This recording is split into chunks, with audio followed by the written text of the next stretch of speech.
अवधूत चिंतन श्री गुरुदेव दत्त। नवनाथ भक्ति रसामृत अध्याय 31। गोरक्ष जालंधर चटपटाच अडबंग कानिफ मच्छिंद्राध्या सौरंगी रेवानक भर्तृ संज्ञा भूम्याम बभूवो नवनाथ सिद्धा। तो આપણે કૃષ્ણાગર રૂપે સૌરંગીનાથ તેનું કથાનક શ્રવણ કરી રહ્યા છે। તો શશાંગર રાજા જેને જલાંજલિ અર્પતી વખતે શંકરના અંશભૂત એ નાનું બાળક ખોબામાં પ્રાપ્ત થયું, ધીમે ધીમે મોટું થયું અને એને પોતાની રાજધાની કૌંડિન્યપુરમાં એ લઈ આવ્યો અને રાણી એનો ઉછેર પણ કરતી હતી। ધીમે ધીમે એ પણ કિશોર અવસ્થામાં આવી ગયો છે। શશાંગર રાજાની પત્નીનું નિધન થયું અને કૃષ્ણાગર માટે કન્યા શોધવા માટે શશાંગર રાજાએ મંત્રીઓની આજ્ઞા કરી છે, પરંતુ ઘણે ઠેકાણે તપાસ કરવા છતાં કૃષ્ણાગર માટે યોગ્ય કોઈ કન્યા ના મળી અને છેવટે શશાંગર રાજાએ મંત્રીને કહ્યું કે જો કૃષ્ણાગર માટે કન્યા યોગ્ય મળતી ન હોય તો તમે મારા માટે કન્યા શોધો, મારે પણ હવે લગ્ન કરવા છે। એટલે મંત્રીઓએ શોધ આદરી છે અને ભુજાવતી એ કન્યા સાથે શશાંગર રાજાનું લગ્ન સંપન્ન થયું છે। તેમનો ગૃહસ્થાશ્રમ ચાલી રહ્યો છે। એક વખત શશાંગર રાજા મૃગે આભાને જંગલમાં સેવકો સાથે ગયા અને એ ભુજાવતી મહેલમાં એકલી જ હતી, ત્યારે એને કૃષ્ણાગરને દૂરથી પતંગ ઉડાડતા જોયો છે અને એનામાં કામ વાસના ઉદ્ભવી છે અને સેવિકા દ્વારા એને નજીક બોલાયો અને પોતાના મનની ઈચ્છા તેને વ્યક્ત કરી।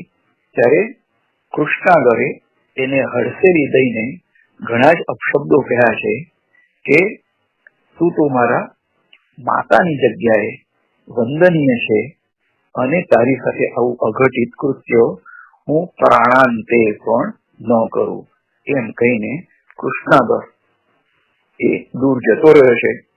એટલે રાણીને થયું કે આ વાત જો શશાંગર રાજાને આ કૃષ્ણાગર કરશે તો મારું આવી જ બનશે। એટલે એને સેવિકા આગળ પોતાનો બળાપો વ્યક્ત કર્યો। તો સેવિકાએ તેને જણાવ્યું કે તમે હું કહું છું એ પ્રમાણે વર્તો અને જ્યારે રાજા મૃગયાથી ઘેર પાછા આવે ત્યારે તમે એકદમ પથારીમાં સુઈ જાઓ અને એમને કહો કે મારા ઉપર તો ખૂબ મોટો અત્યાચાર થયો છે। શું ત્યારે કહેવાનું કે આ કૃષ્ણાગર એકાંતમાં જોઈને અને તમે પણ નજીક ન હતા, આથી એને મારા ઉપર કુદૃષ્ટિ કરી, ગમે તે કરીને મેં મારા શિયરને સાચવ્યું છે, ફક્ત તમારા દર્શન કરવા માટે જ હું જીવતી રહી, હવે મારે આત્મહત્યા કરવી છે। આ જે સૃષ્ટિ છે તો સૃષ્ટિના પ્રારંભથી જ સત્વગુણ છે, રજોગુણ છે અને તમોગુણ છે અને એ સૃષ્ટિના અંત સુધી જ રહેવાનો છે। તમોગુણ બીજાનું ખરાબ ઈચ્છવાનું અને સત્વગુણ બીજો કોઈ ખરાબ કરે છતાં પણ એનું અહિત નહીં ઈચ્છવાનું। તો એ સત્વગુણ આ કૃષ્ણાગરમાં હતો અને આ રાણી ભુજાવતી એ તમોગુણાત્મક હતી। અધર્મમય રીતે કામને ભોગવવો એ તમોગુણનું લક્ષણ છે। તો દાસીએ આ રાણીને આ સલાહ આપી અને રાણીને પણ આ સલાહ ગમી ગઈ છે।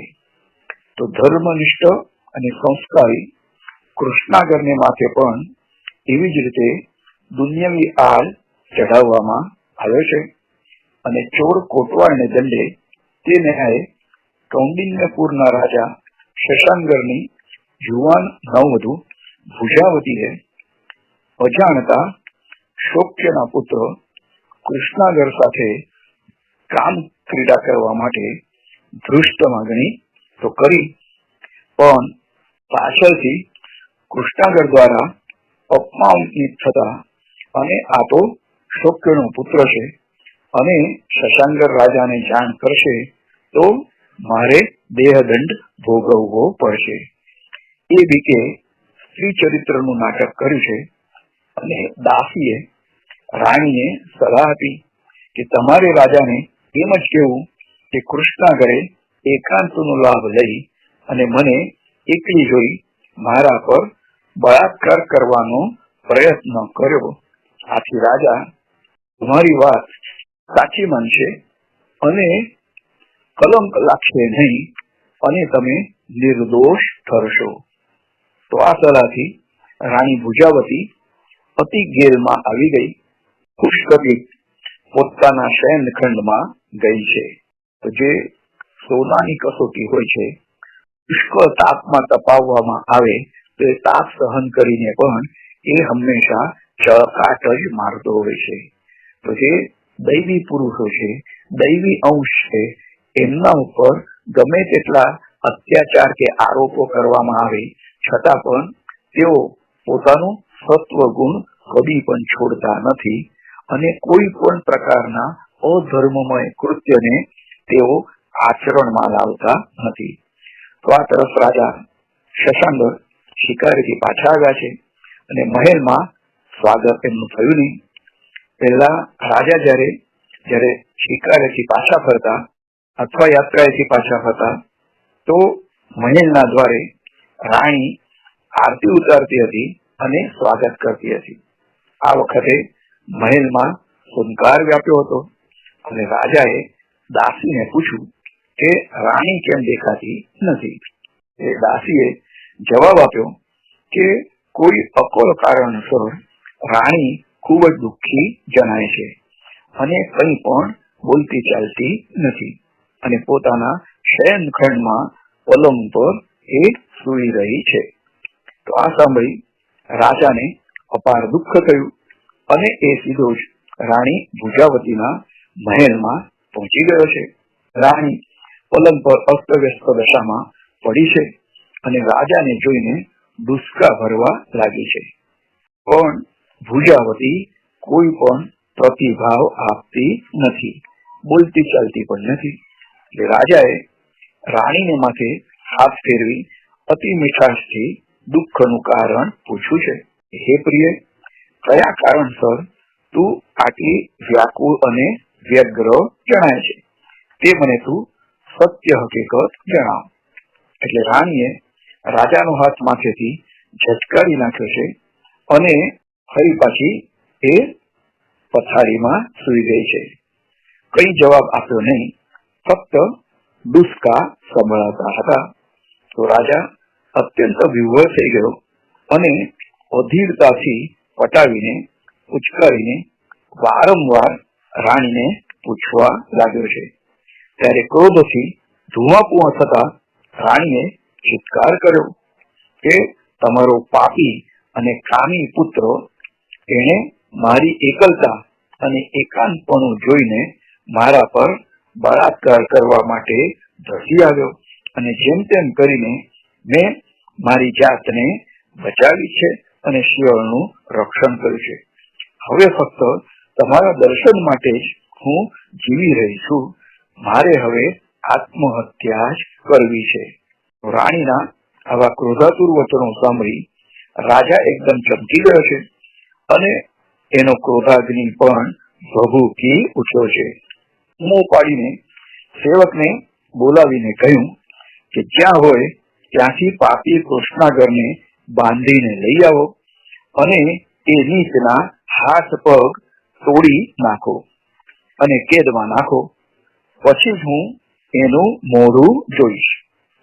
જલ્દી જાઓ, નહીં તો તમારા માથા શિર પર સલામત નથી. જાઓ, તરત જ અહીંથી નીકળી જાઓ.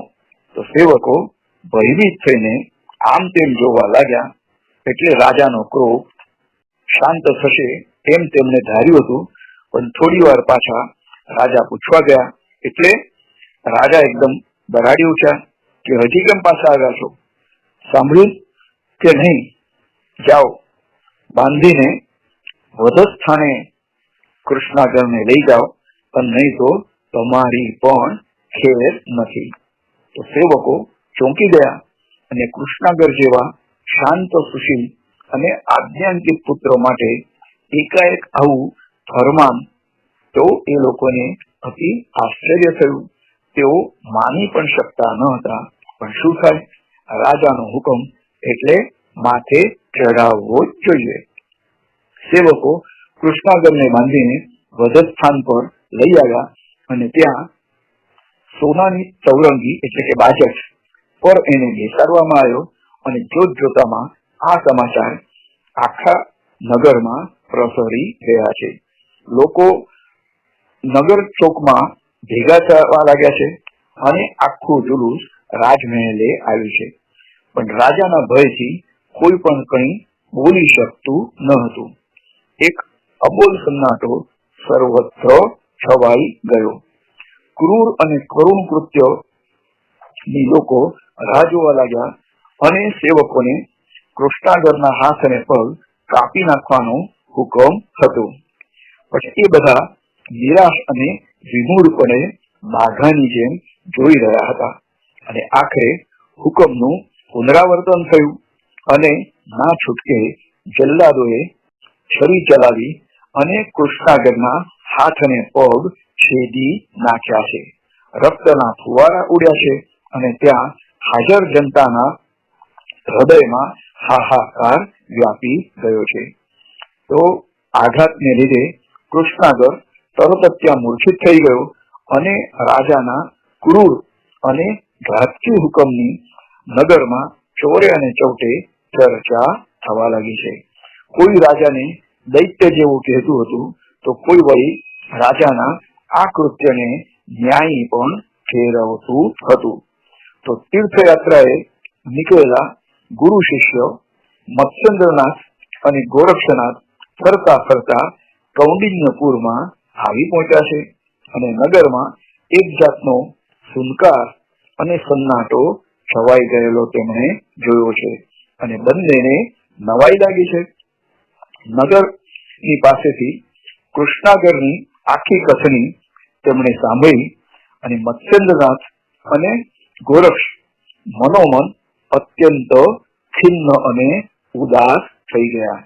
તો કૃષ્ણાગરની દયની દશા નજરો નજર નિહાળીને હૃદયમાં અપાર વેદના થઈ અને સંત મત્સ્યેન્દ્રનાથના કોમળ અને કૃપાળુ દિલમાં કૃષ્ણાગર માટે અત્યંત સહાનુભૂતિ થઈ આવી છે. એમણે પોતાના ત્રિકાળ જ્ઞાનના સહારે અંતર્મુખ દર્શન કરીને જાણી લીધું કે આ દુષ્કૃત્ય માટે વ્યભિચારણી રાણી ભુજાવતી જ જવાબદાર છે. અને પોતાના દુરાચારને છાવરવા માટે એણે રાજાને ઊંધું ચત્તું સમજાવીને ગરીબ અને તદ્દન નિર્દોષ કૃષ્ણાગર પર ખોટું આમ ચડાવ્યું છે. તો આવી રીતે સાક્ષાત શિવપુત્ર કૃષ્ણાગર રાણીના કપટનો ભોગ બન્યો છે અને મત્સ્યેન્દ્રનાથે જાણી લીધું છે. તો એમના અંતરમાં ખળભળાટ મચી ગયો છે.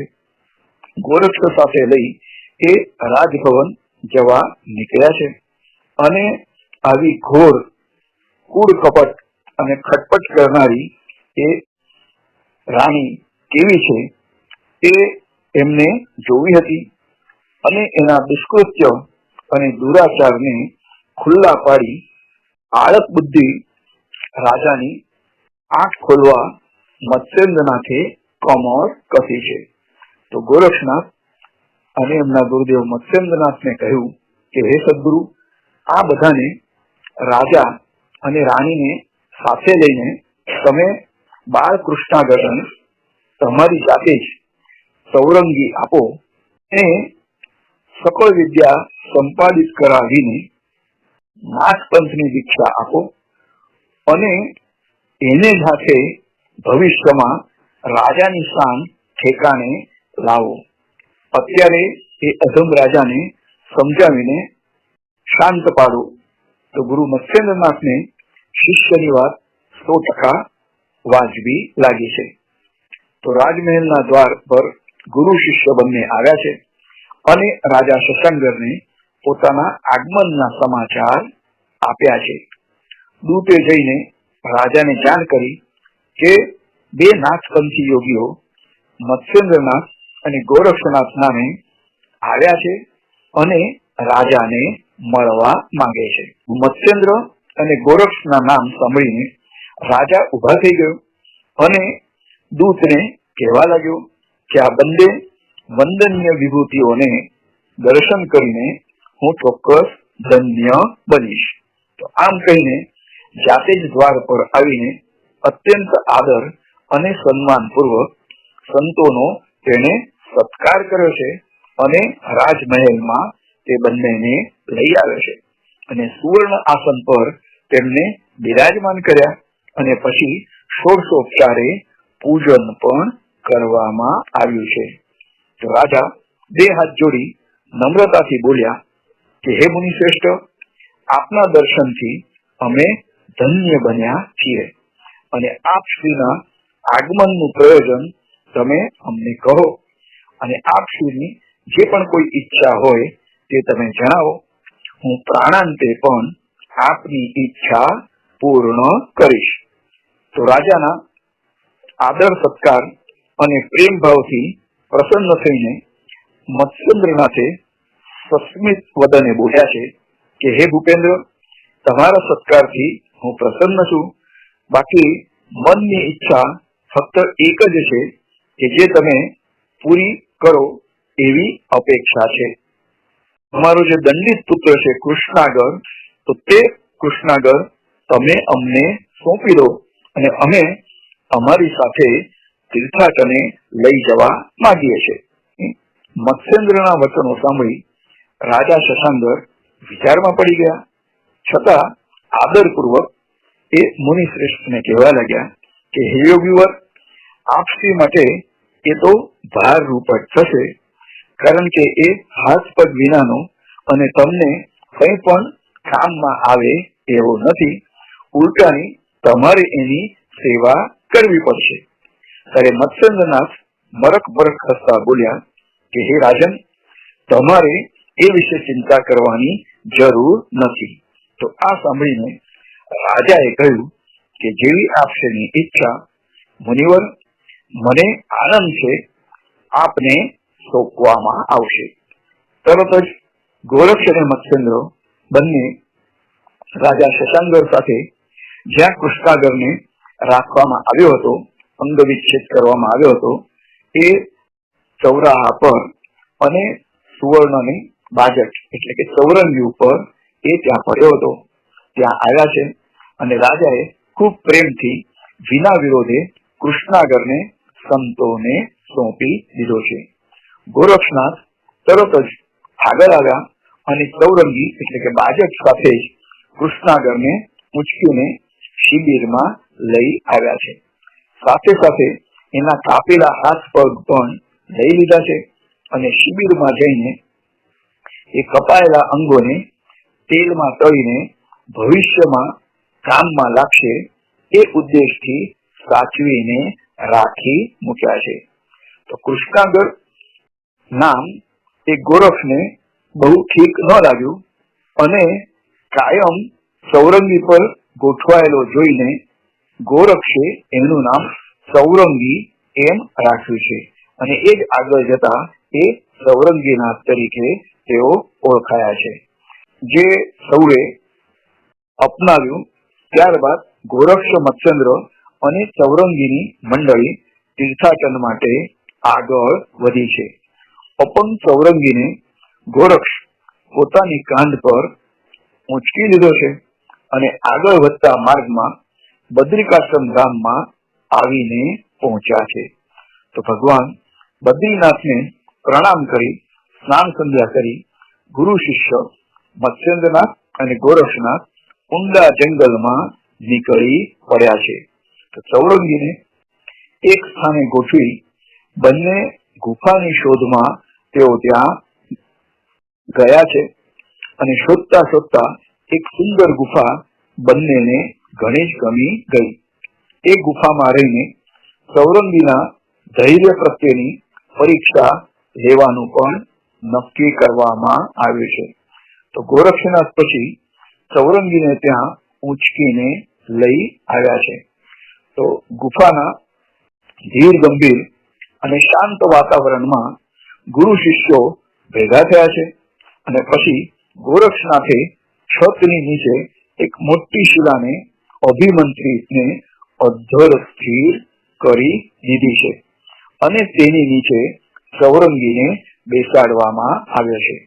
તો મત્સ્યેન્દ્રનાથે આ જોઈને ગોરક્ષને કહ્યું કે હે વત્સ, હવે આને એટલે કે ચૌરંગીને અનુગ્રહ પ્રદાન કર.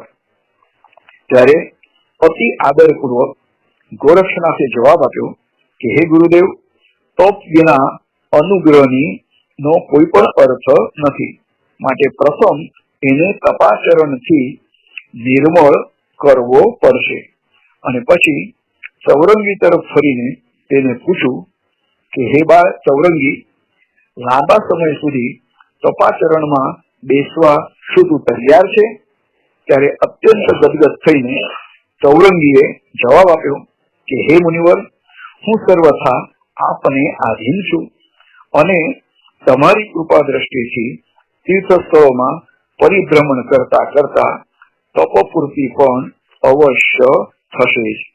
તો ચૌરંગીના આ ભાવુકતા પ્રત્યુત્તરથી આનંદિત થઈને ગોરક્ષનાથે તેને કહ્યું કે હે વત્સ, આ શિલા તારા મસ્તક ઉપર અધ્ધર છે અને તારે એના પર જ અખંડ દ્રષ્ટિ રાખવી પડશે. જરા પણ નજર ચૂકી જઈશ તો શિલા સીધી તારા માથા પર પડશે અને તું મૃત્યુ પામીશ. તેમજ તપનો પણ ભંગ થશે અને તપ ભંગ ટાળીને પ્રાણની રક્ષા તું કરજે.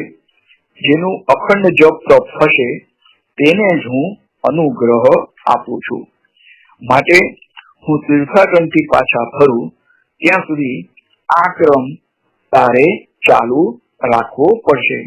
તો મનમાં અખંડ મંત્રનો જપ કરવાનો અને દ્રષ્ટિ ફક્ત આ શિલા પર જ રાખવાની, સહેજ પણ ડગમગવા દેવાની નહીં. તો આમ કહીને ચૌરંગીને માથે હાથ મૂકીને તેના કાનમાં દીક્ષા મંત્ર ફૂંક્યો છે. વળી સાથે એમ પણ ઉમેર્યું કે અહીં તારી ક્ષુધા સંતોષવા માટે હર હંમેશ તાજા ફળો મળી રહેશે. માટે ધીરજ અને શ્રદ્ધાથી આ તપ અનુષ્ઠાનનું તારે આચરણ કરવાનું છે.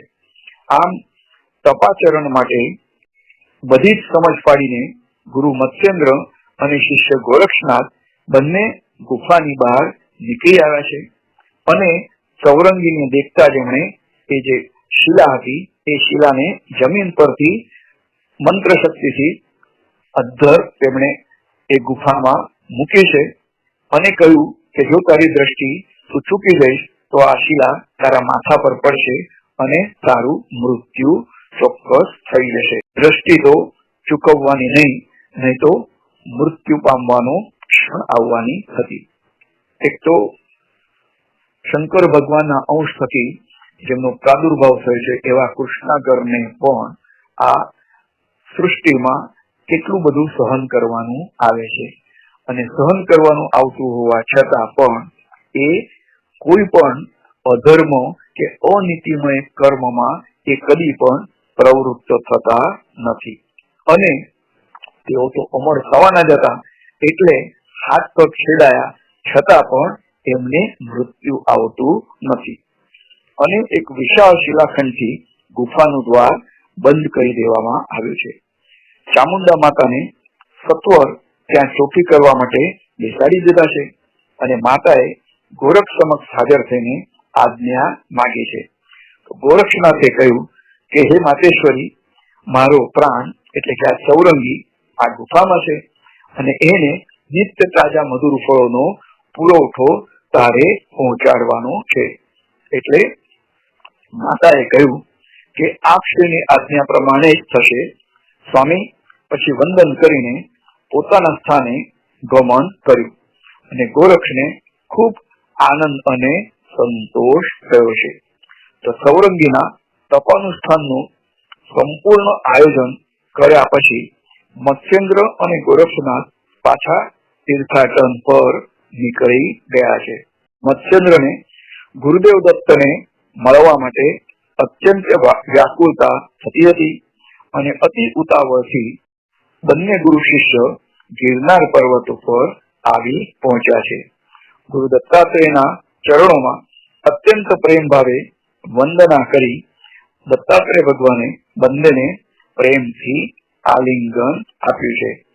ત્યારે ગોરક્ષનાથે આદરપૂર્વક કહ્યું છે કે હે મુનિવર, મત્સ્યેન્દ્રના પ્રતાપે અમે આપના દર્શન કરી શક્યા છીએ. ગુરુદત્ત બોલ્યા છે કે ધન્ય છે વત્સ, અમે પણ અતિ પ્રસન્ન થયા છીએ. આ બાજુ ચામુંડા દરરોજ સૌરંગી માટે તાજા ફળો પહોંચાડે છે, પણ સૌરંગીનું લક્ષ્ય માથા પરના પથ્થર પર જ હોઈ ફળો તરફ તે નજર પણ કરતો નથી. કારણ કે એને ખબર છે કે જો નજર ચૂકી જવાય તો એ શિલા એના માથા પર પડશે અને મૃત્યુ પામશે અને એનું જે તપાચરણ છે એ ભંગ પામશે. તો ગોરક્ષની આજ્ઞા અંતરમાં કોતરાયેલી હતી અને ક્ષણ માટે પણ એ દ્રષ્ટિ શિલા સિવાય બીજે ક્યાંય જતી ન હતી. અને અખંડ નામસ્મરણ મુખેથી ચાલુ છે. ઓમ ગુરુ ગુરુ ઓમ અલખ નિરંજન ઓમ ઓમ ઓમ ગુરુ ગુરુ ઓમ અલખ નિરંજન ઓમ ઓમ અલખ નિરંજન ઓમ ઓમ અલખ નિરંજન ઓમ ઓમ ઓમ ગુરુ ગુરુ ઓમ અલખ નિરંજન ઓમ ઓમ ઓમ ગુરુ ગુરુ ઓમ અલખ નિરંજન ઓમ ઓમ. તો જે ઓમકાર સ્વરૂપ છે એ જ ગુરુ મહારાજનું સ્વરૂપ છે અને જે અલક્ષ અરૂપ અને જે નિરંજન સ્વરૂપ જે બ્રહ્મ છે એ જ ગુરુનું પણ સ્વરૂપ છે. અને એમનું અખંડ નામસ્મરણ કરતા કરતા એમાં જ સૌરંગીએ પોતાના ચિત્તને પરોવ્યું છે અને આ રીતથી દિવસો પસાર થતા હતા અને ગુરુએ જે આજ્ઞા આપી હતી એનું સૌરંગી પાલન કરી રહ્યા છે. ગુફામાં જેટલી હવા આવે છે ફક્ત તેનું જ ભક્ષણ કરીને દેહ ટકી રહ્યો છે અને શરીરમાંથી રક્તમાસનો લોપ થઈ ગયો છે. તો ફક્ત અસ્થિપિંજર સમાન દેહ રહ્યો છે, છતાં મુખે મંત્રોચ્ચારનું રટન અવિરતપણે ચાલુ છે અને દ્રષ્ટિ માથા પરના પથ્થર પર ટકી રહી છે. શ્વાસોશ્વાસની ક્રિયા અને ક્ષીણ મંત્રોચ્ચાર માત્ર સંભળાઈ રહ્યો છે અને શરીરમાં હવે કંઈ જ રહ્યું નથી. ફક્ત લાકડાનું હાડપિંજર થઈ ગયું છે અને ચામુંડા માતા રોજ બરોજ ફળો ત્યાં મૂકી જાય છે, પણ એના પણ ઢગલા ત્યાં થઈ ગયા છે અને તપનું ફળ હાથમાંથી છટકી ન જાય એ માટે એ દુનિયાવી ફળો તરફ એ સૌરંગીએ દ્રષ્ટિ કરી નથી. આ રીતે અતિ ઉગ્ર અને કઠોર તપ સાધનામાં સૌરંગી શરીરનું સાનભાન પણ ભૂલી ગયો છે. તો ભક્તિમાં પણ જે રીતથી આપણે દેહ ભાવથી ઓર થવાનું હોય છે, તો દેહ આપણે દેહને જ પોતાનું સ્વરૂપ માનીએ છીએ, પણ આપણે તો હંમેશા આત્મ સ્વરૂપે છીએ અને આ જે શરીર છે એ ક્ષણભંગુર છે. તો આપણે શરીર નથી, આપણે મન નથી, આપણે પ્રાણ પણ નથી, તો આપણે તો અખંડ સચ્ચિદાનંદ સ્વરૂપ આત્મ સ્વરૂપે છીએ. તો એ મંત્ર જાપ કરતા કરતા એવી ભાવના દ્રઢ થતી જાય છે અને જે પણ કોઈ ભક્ત આ અધ્યાયને ગાય છે, શ્રવણ કરે છે, તો તેના પર મત્સ્યેન્દ્ર ગોરક્ષ અને સૌરંગીની કૃપા અવશ્ય ઉતરશે અને તેના પર કોઈનું પણ કપટકારક સ્થાન એ ચાલશે નહીં. તો ગોરક્ષની કૃપા અને સૌરંગીના તપના પુણ્ય દુષ્ટોની યંત્રણા ચાલશે નહીં. તો નવનાથ ભક્તિ રસામૃત અધ્યાય 31 અહીં સમાપ્ત થાય છે. નવનાથ ભક્તિ રસામૃત આ કથા ગુજરાતમાં આવેલા બિલીમોરા સંસ્થાના જે નાથ યોગી સાને દાદા એમની સંસ્થા દ્વારા શ્રી નવનાથ ભક્તિ રસામૃત એ ગ્રંથ પ્રગટ થયો છે. તો એનો 31મો અધ્યાય અહીં પૂરો થાય છે. ગોરક્ષ જાલંધર ચરપટાશ્ય અડબંગ કાની મચ્છિંદરાધ્યા સૌરંગી રેવાણક ભરતૃષન્યા ભૂમ્યામ બભૂર નવનાથ સિદ્ધા અવધૂત ચિંતન શ્રી ગુરુદેવ દત્ત.